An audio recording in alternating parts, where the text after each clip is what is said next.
Hey there, here we are with the closing segment of that kilt with the interesting pleating style. A couple of conversations with the owner, and he chose the skull motif, which as a lining is a custom. I won't call it a tradition, but it's custom that really goes back to the 1850s, just before the Crimean War.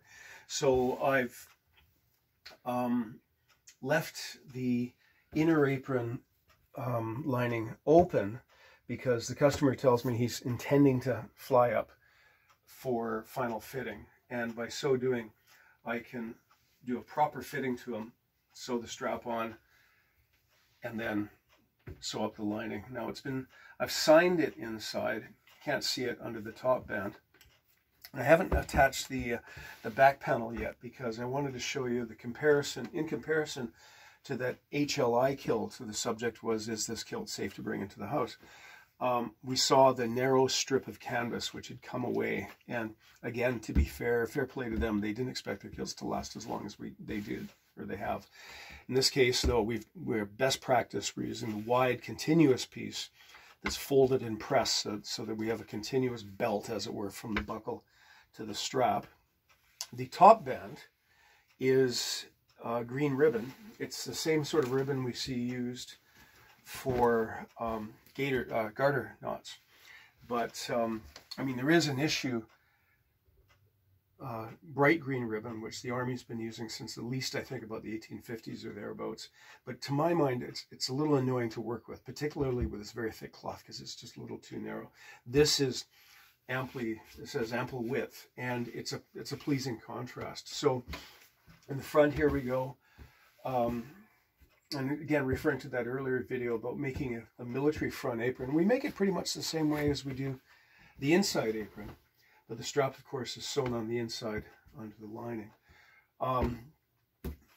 We're using my standard old-style military buckles, and again, after a conversation, I've selected the best two of my dwindling remaining stock of original buckles.